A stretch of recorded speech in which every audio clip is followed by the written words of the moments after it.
that exciting to need to watch again, but it does have a lot of pictures and stuff.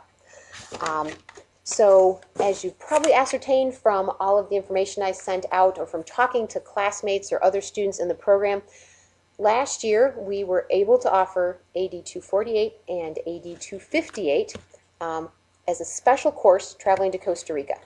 What we did is early in the summer, Margaret and I tried to make the course syllabi available. So if you had any downtime, and I know that's a joke in the nursing program that you would have downtime, but just so you knew ahead kind of what you would need to do. So we made the syllabi available so that if there were some assignments you wanted to get a jump on, you do need to find a couple articles for theory, so that's something you might want to do before the Friday where we leave, because that might be hard to get a hold of an article on short notice, so you could kind of skim through it and see. During exam week of that week, our nursing classes exams are almost always over by Wednesday. We made sure that that worked because our schedules are so tight with the amount of time we needed to get the days in on the trip, to get the theory in. And as it worked out last year, we got back one day before faculty had to be back on campus for meetings. So we did have to have a tight turnaround. So we really couldn't leave any later. So we had our classes those 2 days. So you got all of the theory done. 248 met in the morning with Margaret. This next summer it will probably be Dawn. 258 met in the afternoon with me.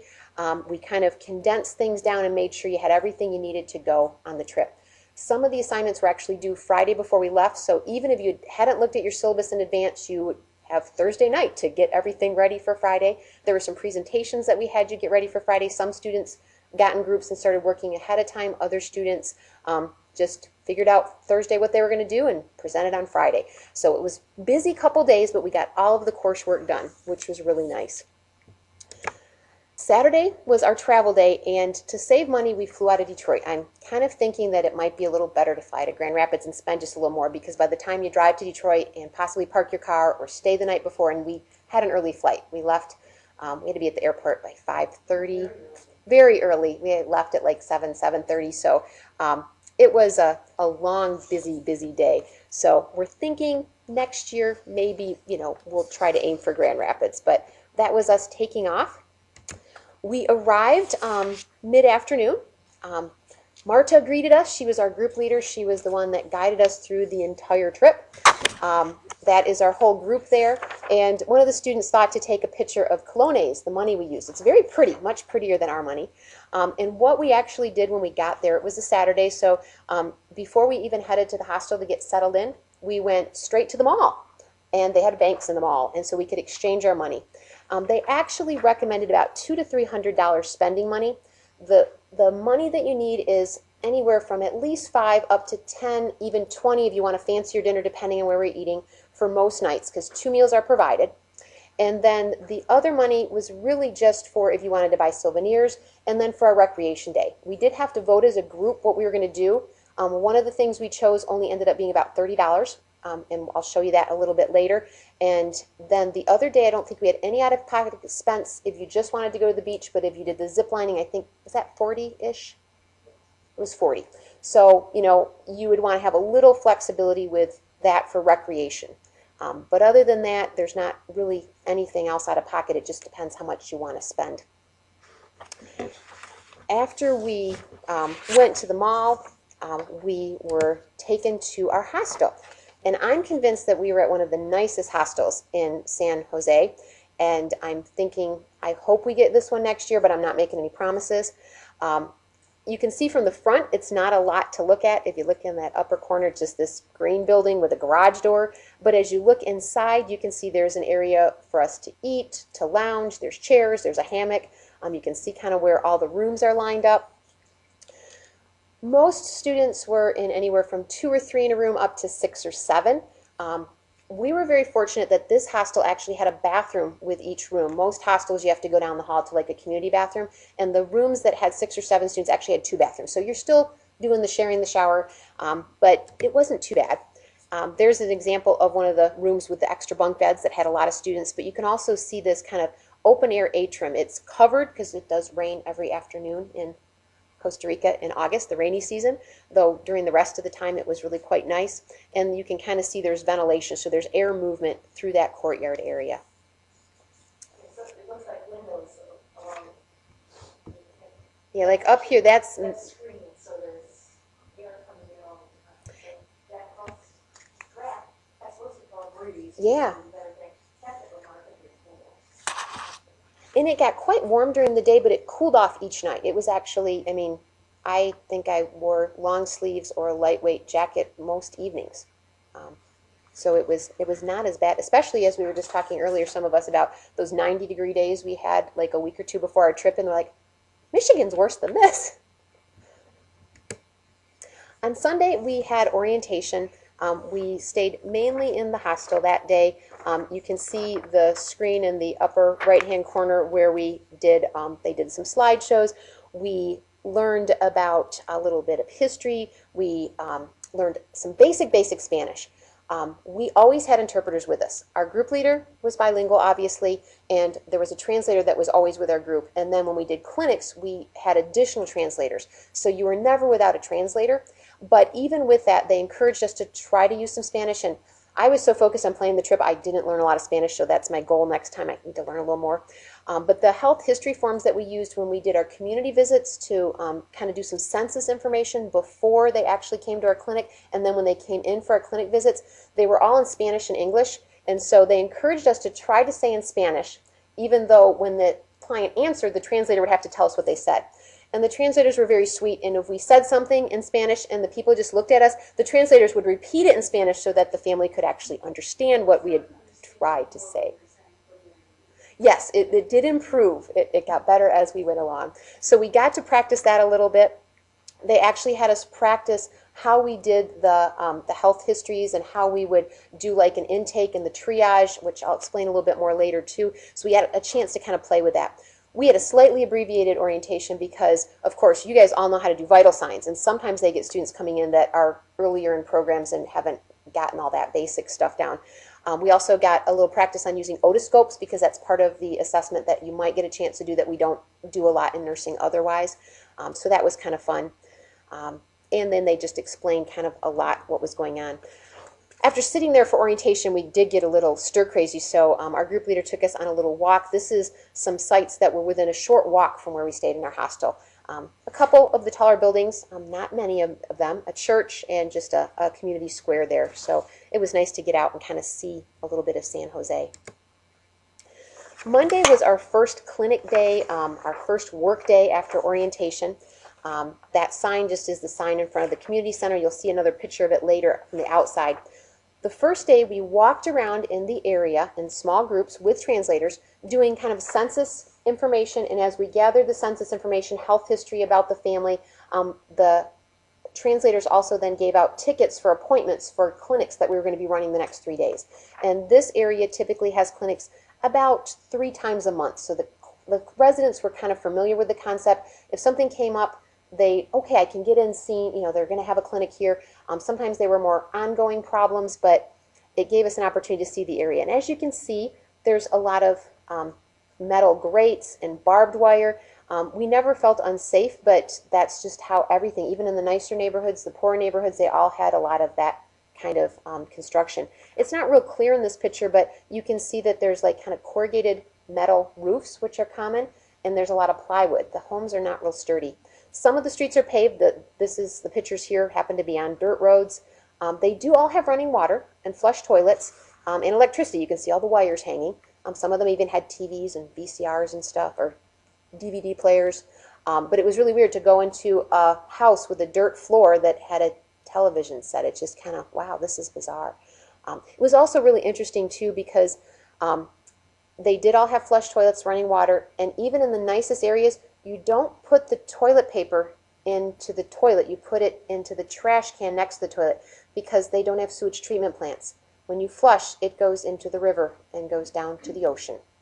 So that was kind of we were so excited when we got in the United States, like, I can put my toilet paper in the toilet, yes! We were really excited too when we had a bathroom and the trash can had a lid on it. That was really nice when the stinky toilet paper had a trash can with a lid because that made the voiding experience much less offensive. So that was a little something to get used to as well. Every day when we were in La Carpia, which is this poor area where we were going to be doing our clinics, we ate lunch at a daycare just up the street. And the women that work in the daycare would provide us with the lunch. It was important that you not eat things that you buy from local vendors, because even though it's not a problem for the people that live there, the flora in their water system is a little different than ours, and it could cause major GI distress. So they used all bottled water to rinse our fruit, to wash and prepare our food. And so they were very careful about making sure that when we were being fed, we shouldn't get sick from the food. So this was what was included, and there's a couple examples. They often had fresh fruit for us, pineapples, watermelon. A lot of times we had mangoes for breakfast, or with breakfast. You'll notice that there's beans and rice on these plates. There's always beans and rice. And then sometimes there was macaroni salad. Sometimes there was other vegetables we couldn't identify but were tasty. And so that was a typical meal, and you can kind of see the group there. There's actually a few other groups included there that were working in other clinics. So sometimes we'd be there with other student groups as well. The person who ran the daycare was a woman who went down there years ago and fell in love with Costa Rica and stayed. Her name was Gail, and it's hard to see, but that kind of white thing with the little pyramid and then little squares was her brief explanation of what it was like in Nicaragua with the dictatorship and how poor the conditions were for a lot of the Nicaraguans there. And then the kind of square diagram is how Costa Rica is actually a democratic country and how things are much more egalitarian. They do have socialized medicine. For the Costa Rican citizens, they can access medical care, but even if they're Costa Rican citizens, sometimes it's a matter of getting in and how long you have to wait, and so they still will take advantage of our clinics. The area where we were doing visits at one point was almost fully Nicaraguan immigrants, most of which were illegal. And so when the city wanted to build a dump, they were trying to find an area, and they decided they wanted to build it here. And of course, the people in La Carpia didn't really want to dump by them. But since they were a lot of illegal immigrants, they mentioned that if they didn't accept the dump, that there would probably be some immigration issues. And so this community ended up with this wonderful dump near them. The flip side, and the good thing of that, is that they get some money back from the dump. So every time the truck comes and dumps, a little bit of money goes in. And because it is a democratic country, even with all these illegal immigrants, they actually set up little districts, and they have elections, and they have representatives from each of the districts. And so that's why some of these roads are paved, and they're working on improvements in this very poor area that when you look at it, you're like, I can't believe someone lives in a house, you know, that's the size of my bedroom, and it's 3 rooms and 6 people live in here. I mean, it's just hard to even imagine. But you know, there are some benefits that came from that too. So that was kind of interesting looking at that. And as time has passed, more and more of the people in La Carpia are actually Costa Rican citizens because they're having children and staying here. So was it 60% Nicaraguans now, I think, and it had been 80 or 90, something like that. But still, obviously a very poor area. After we did our visits that first day and made our appointments and scheduled everything, after lunch we actually got to do a little tour of the city. So we kind of drove around in our little minibus, big van kind of thing, and got to see some sights in San Jose just to kind of get a feel for it. And our group leaders sensed that we kind of needed to have some fresh air and get out, and so we stopped at, I think it's the largest park in the city. You can kind of see the pond there, and there was a walking trail, and some of the students and Laura and Margaret went horseback riding there, so it was a very fun afternoon. After that, we went back to our hostel on that first Monday evening, and we had culture lessons. And for those of you that were here a little early, the culture lessons were actually salsa dance lessons, so it was very fun. So we worked hard, and actually it was more of an exercise class, in my opinion. We got really sweat. We were still in our scrubs, and they did it, and we were like, oh man, we all need showers before dinner. This is crazy.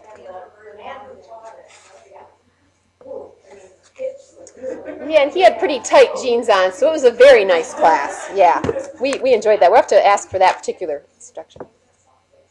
Well, some people gave up. A few people were like, oh, this is beyond my aerobic ability, but some of us stuck to the end. It was very fun. So even though you work really hard, they try to make it fun too. Tuesday, Wednesday, and Thursday were our clinic days. All day Tuesday, all day Wednesday, and Thursday morning. And this is the clinic where we actually did our visits. The middle picture there shows you what the front looks like with those big garage doors. And if you look at the picture in the upper left-hand corner, you can see one of those garage doors is open. That was to give us a little ventilation. It was a little warm in there without that. The problem was this clinic is on the main drag, and the trash trucks go up this street to go to the dump. And Tuesday was especially bad because Monday had been Costa Rican Mother's Day, so it was a national holiday, which meant that all the trucks that didn't pick up the trash on Monday came on Tuesday, and we were having a really hard time hearing. It was very, very challenging. But that was the setup. You can see where the kids were playing and coloring in the waiting area, which is up near that garage door. You can see behind that one in front of the one garage door is the table where they set up the pharmacy out. There's pictures of that coming up, and then the little groups where we would triage. The triage groups were groups of 3 or 4 students, and we mixed them up by level to make sure that any of our beginning level students were paired up with students that had already had peds and made sure you had OB or whatever. So we kind of mixed up the groups a little bit. There was an interpreter with each group, and you would call your client back. You'd do vitals, height, weight on a scale that was not calibrated well, and it varied by 2 to 3 pounds regularly. You could have them. I usually am like, weigh them 3 times and take the average. That should be close, right? It was crazy. We're kind of spoiled here. And so then you would kind of go through the basic history of their problem, and then the nursing students got to guide this whole triage assessment process. You got to try to figure out what questions to ask next to try to figure out what was going on. And after that process, with the different level students all coming with a different perspective, and you would think that the upper level students would have, be the best. And they had the most experience, but sometimes the students in the lower parts of the program that weren't as far had more of a focus on things the upper level students had kind of forgotten. So it worked really well having the mix of students. And then once you think you kind of had it narrowed down, had an idea what was going on, you would call for the doc. We had 4 triage groups going, and we had 2 physicians who were working with us. Sometimes you had to wait a little while. Sometimes they were waiting for a triage group. They would come over. You would present your case in English, and then they would do a little more assessment, obviously in Spanish, and then usually explain to you afterwards, what they had assessed and if you were on track, or, well, what you were thinking made sense, but, well, in Costa Rica, when you have, abdominal bloating and that probably means parasites, which, parasites weren't real high on our list of problems that we would have guessed coming from our culture. So, and they would spend a little time afterwards explaining. After the docs had done their assessment based on how we guided them, they would possibly write a prescription, and they would go over to the pharmacy table where the students would help figure out what the meds were. And because we didn't give whole bottles, obviously, there were 3 students. They would kind of work as a team and actually have gloves and a little thing, and you'd count out the pills and put them in a little bag and label it, and then you'd call the client back up and give them their instructions. They had already gotten the instructions from the doc, so this is kind of just a review, but it was a really neat experience, and I think almost all the students got a chance to spend all or part of one of our clinic days doing the pharmacy stuff too, so very interesting experience. So we did that all day Tuesday, all day Wednesday, and then Thursday morning. In addition to doing the clinic stuff, of course, on Tuesday after we got done at clinic, we headed back to the hospital, and we actually got a suture class. Thankfully, we didn't have any major cuts that we had to actually suture anybody, but it was kind of a fun thing to learn, and we got to practice on sponges, you can see there. And then that night, we had a bit of a drive to dinner, but I think it was worth it. They took us out from the valley, and you can see that San Jose is just huge. It's about 2 million people. The whole population of Costa Rica is about 3 million, so the vast majority of Costa Ricans live in the greater San Jose area. So we were able to drive up into the hills overlooking the city for a classic Costa Rican meal, and there was a variety of things on the menu. It's kind of similar to Mexican, though not quite as spicy. I didn't run across a lot of real spicy stuff, and there were some different things that I don't remember from typical Mexican food either. So it was a neat experience. So that was our Tuesday. Wednesday, you'll love this. After clinic, we went to Walmart. Seems like kind of a silly thing to do when you're in Costa Rica, but it was kind of fun to go to Walmart and see how similar and how different it was compared to the United States. Gave us a chance to pick up a little Costa Rican food. Our main goal there, though, was Marta had gotten some piñatas for the kids at the daycare for our community sharing Thursday afternoon, and she let us buy the candy to fill it, so we had to buy some candy. That night after we were done at Walmart, we went to a Mexican restaurant, but it had a Costa Rican flair to it, too. I mean, it was Mexican food, but with a Costa Rican kind of hint to it.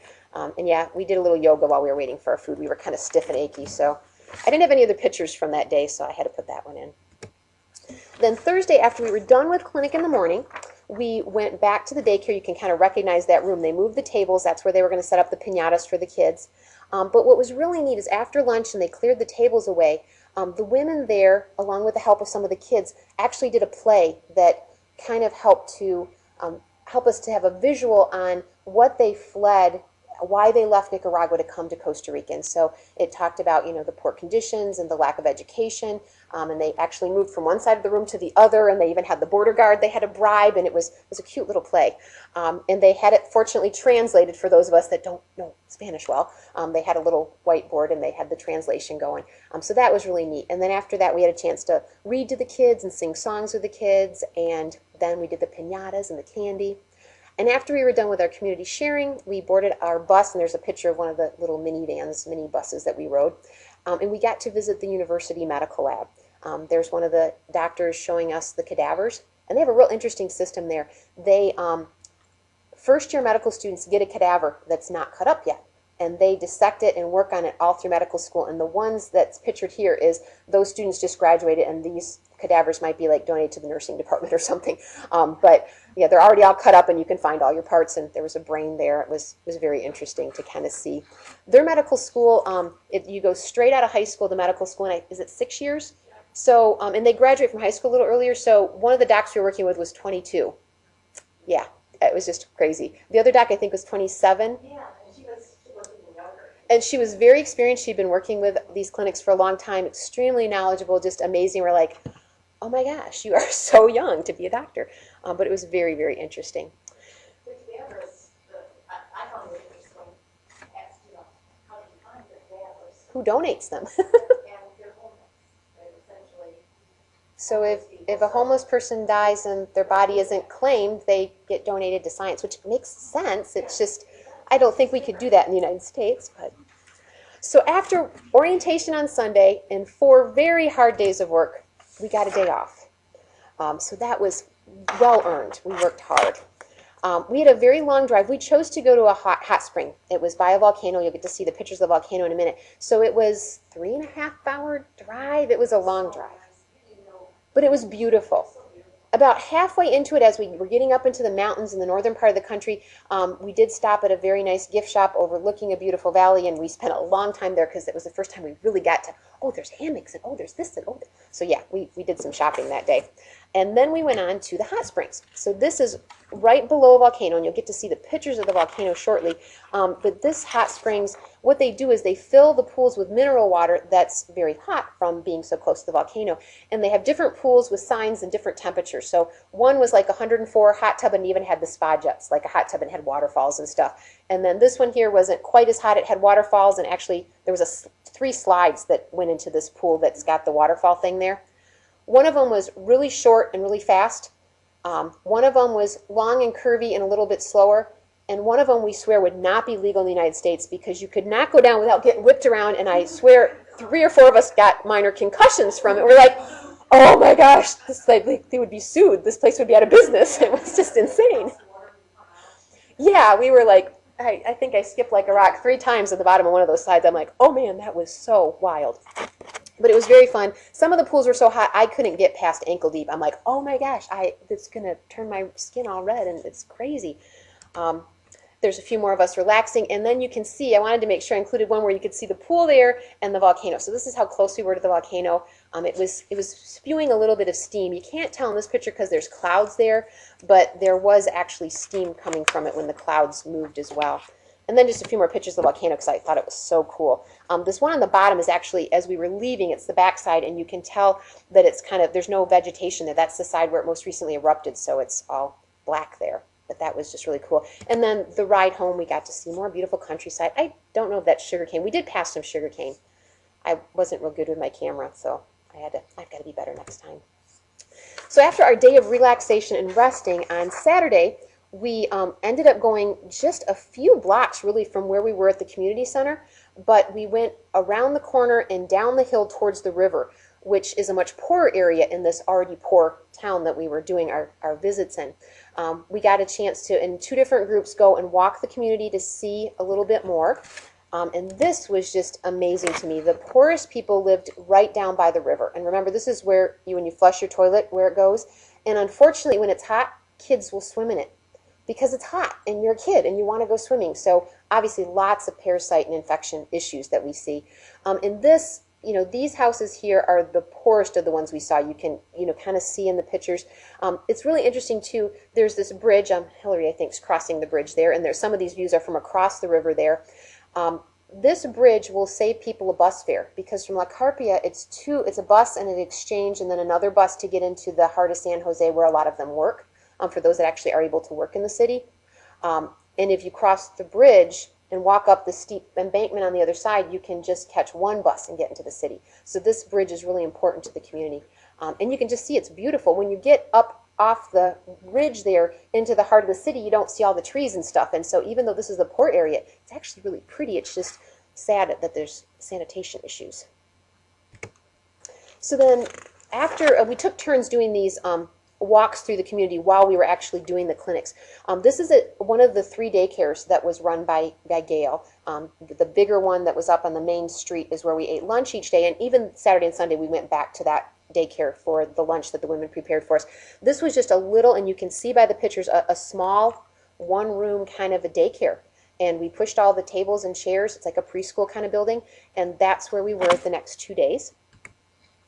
For triage, you can see, and yes, our butts were really sore after sitting on those little kid chairs for most of the day. Lindsay thought of sitting on a stuffed animal, so a few of us were sitting on stuffed animals. Hillary inflated her blood pressure cuff halfway and sat on that because it was so uncomfortable. But we had these little chairs, and we were able to triage. Same setup as we did in this larger community center, and this is an area that is not serviced as much. This is the first time that they had actually tried to do clinics in this setting. I mean, they bring all their gear in, it's all the same setup. So it worked fine. We were in a real good groove and very efficient. And because of the way the room was set up, instead of having a table for pharmacy, they actually had the counter, and behind that's the sink where the daycare providers would wash their hands, help prepare food and stuff for the kids. And so the students got to do the pharmacy from there. That's one of the doctors in the That's the 22-year-old doctor there in the Navy scrubs, looking very serious as he's writing a prescription. So yeah, it was really very, very rewarding work though.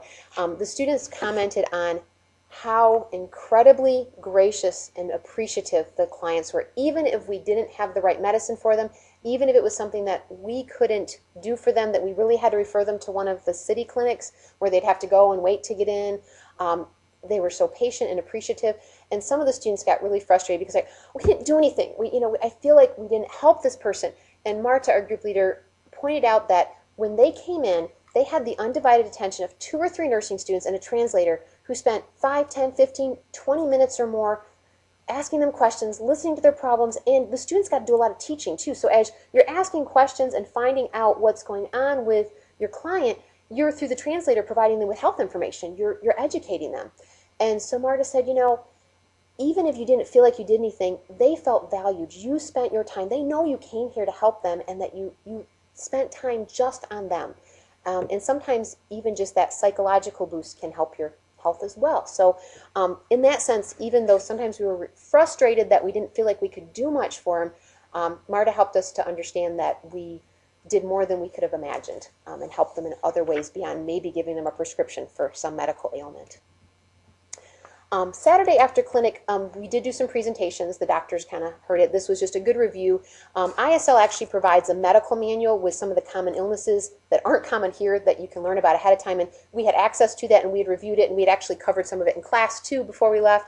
And because we didn't have a lot of resources, you got markers, and we got a big piece of paper, and you got to write up your stuff and kind of share with the group. So that's what we did Saturday after. That was kind of our evening activity on Saturday. Sunday, we went to a little bit nicer restaurant again and celebrating finishing up all of our hard clinic work. And Marta was excited because this particular restaurant has this band, and they call them masquerade, these people with these weird things on their heads that they dance around, and Marta's there dancing with one of them. Some of the students thought they were really creepy, but it was kind of fun, and it was a nice meal. So that was kind of our big celebration, last day of work meal.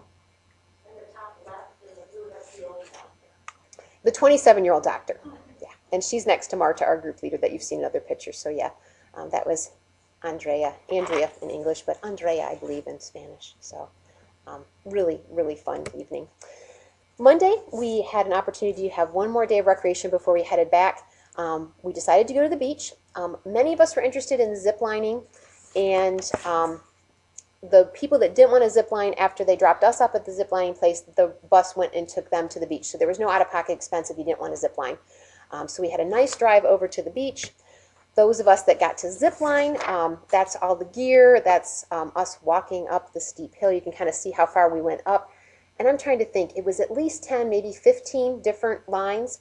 The one where Laura's going like this was one of the two. They didn't make us hang on. There was another one you could do upside down if you wanted. And then most of them, like the picture of Chase there, you had to hold on a special way, and they had all the gloves. And I'd never ziplined before, so it was really fun. Very cool. And after that, the rest of us, they came back, picked us up, and we went back. We actually ended up going to a different beach. The first beach, because it had rained recently, was a little dirty and trashy. And so the group was like, we don't really want to go back there. So beaches are all public in Costa Rica. It's just the access issue. So we went down this really curvy dirt road and eventually found our way to a beach that was very secluded. It was close to a private resort and didn't have a lot of public access, and there were no bathrooms or anything, but it was a beautiful beach, and this is where we ended up that day. We were also really, really fortunate that on the way down this dirt path trying to get close to the beach so we could actually enjoy a really nice beach without the flotsam that was at the other beach they had gone to, we stopped because the bus driver saw some scarlet macaws. There was a tree full of scarlet macaws. There were probably 4 or 5 pairs of them, and you could hear them. The pictures didn't turn out real well because of the backlighting issues, but you could hear them and see them. And Marta, our group leader, said she lives in Costa Rica her whole life. She'd never seen them in the wild before. So it was like, oh. And then across the street, someone spotted a toucan. So many of us actually got to see a toucan too. The pictures of that didn't turn out very well either with all the foliage, but I saw it. And I was looking through the video last night, and I told my husband, I said, there's a toucan in that tree somewhere, and we paused it, and we think we saw it there too. So that's where we ended up. It was really, really relaxing, beautiful. It's interesting, though, pretty much every afternoon in the valley in San Jose, it would rain every afternoon. It was very close to 3. Within a half hour, one way or the other, it rained like clockwork. And it is the rainy season. It was nice that, earlier in the day and later in the day, it usually cleared up. When we were at the beach, the same thing happened. It was a little bit later in the day, and you can kind of see in the lower picture there, it's starting to get dark, and we did end up getting rained on, but it was, otherwise, the weather was very nice. We headed out the next day very early. Besides a little GI illness that most of us caught the last day, and some of us carried on and spread when we got home, besides that, it was a really, really great trip. And this is not like the heart of downtown, but this is as we were taking off, so this is like the outer edge of San Jose, but you can kind of get a feel for the valley, and pretty much wherever you are in San Jose, when you look up, you can see the mountains surrounding it, because the whole thing is just in this valley. I think I'm going to go ahead and say that I'm going to stop recording now, but at this point, I would